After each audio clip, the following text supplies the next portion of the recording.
नमस्कार भगवान, नमस्कार भगवान शिव। आप जहाँ भी हो हमारा प्रणाम स्वीकार करें। आपके चरण कमलों में हमारा कोटि कोटि प्रणाम। अपने सभी बच्चों पर, अपने भक्तों पर अपना आशीर्वाद, अपनी कृपा दृष्टि बनाए रखें। तथा सिंबू के मेले को लेकर हार्दिक शुभकामनाएं सभी को हमारी तरफ से, जो नारा नारी और खेड़ी के बीच में भरता है। दादा सिंबू के मेले को लेकर हार्दिक शुभकामनाएं। उमा संहिता। भगवान श्री कृष्ण के तप से संतुष्ट हुए शिव और पार्वती का उन्हें अभिष्ट वर देना तथा शिव की महिमा। जो रजोगुण का आश्रय ले संसार की सृष्टि करते हैं, सत्वगुण से संपन्न हो सात भुवनों का धारण पोषण करते हैं, तमोगुण से युक्त हो सबका संहार करते हैं तथा त्रिगुणमयी माया को लांग कर अपने शुद्ध स्वरूप में स्थित रहते हैं, उन सत्यानंद स्वरूप अनंत बोधमय निर्मल एवं पूर्ण ब्रह्मा शिव का हम ध्यान करते हैं।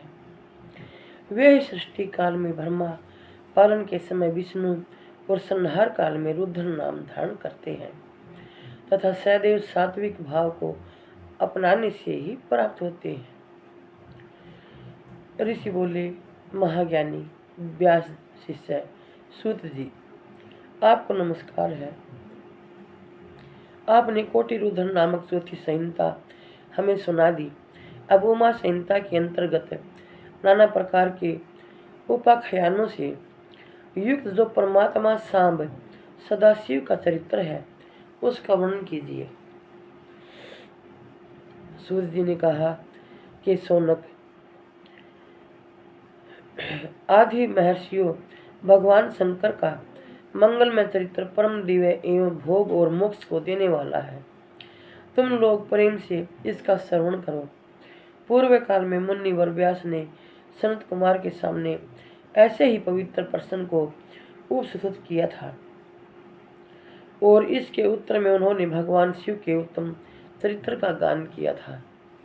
उस समय पुत्र की प्राप्ति के निमित्त श्री कृष्ण के हिमवान पर्वत पर जाकर महर्षि मनु से मिलने उनकी बताई हुई पद्धति के अनुसार भगवान शिव की प्रसन्नता के लिए तप करने, उनके तप से प्रसन्न होकर पार्वती, कार्तिकेय तथा गणेश सहित शिव के प्रकट होने तथा श्री कृष्ण के द्वारा उनकी स्तुति पूर्वक वरदान मांगने की कथा सुनाकर सनत कुमार जी ने कहा कि श्री कृष्ण का वचन सुनकर भगवान भव उनसे बोले, वासुदेव, तुमने जो कुछ मनोरथ किया है वह सब पूर्ण होगा। इतना कहकर त्रिशूलधारी भगवान शिव फिर बोले, यादवेंद्र, तुम्हें सांब नाम से प्रसिद्ध एक महापराक्रमी बलवान पुत्र प्राप्त होगा।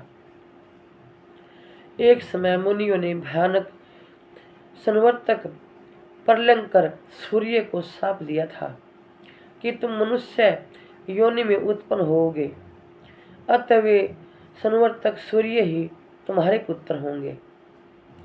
इसके सिवा जो जो वस्तु तुम्हें अभिष्ट है वह सब तुम प्राप्त करो।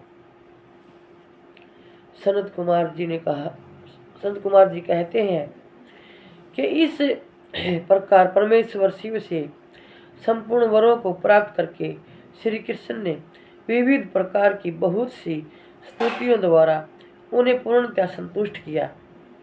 तदंतर भगत वत्सला गिरिराज कुमारी शिवा ने वासुदेव से कहा। पार्वती बोली, गिरिराज कुमारी शिवा ने प्रसन्न हो उन तपस्वी शिव भक्त महात्मा वासुदेव से कहा। पार्वती बोली, परम बुद्धिमान वसुदेव, नंदन श्री कृष्ण, मैं तुमसे बहुत संतुष्ट हूँ। अनग, तुम मुझसे भी उन मनोवांछित वरों को ग्रहण करो जो भूतल पर दुर्लभ है। श्री कृष्ण ने कहा, देवी, यदि आप मेरे इस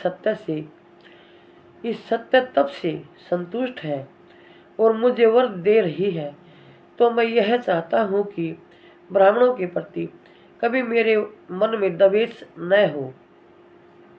मैं सदा द्विजों का पूजन करता रहूं। मेरे माता पिता सदा मुझसे संतुष्ट रहे। मैं जहाँ कहीं भी जाऊं, समस्त प्राणियों के प्रति मेरे हृदय में अनुकूल भाव रहे। आपके दर्शन के प्रभाव से मेरी संतति उत्तम हो।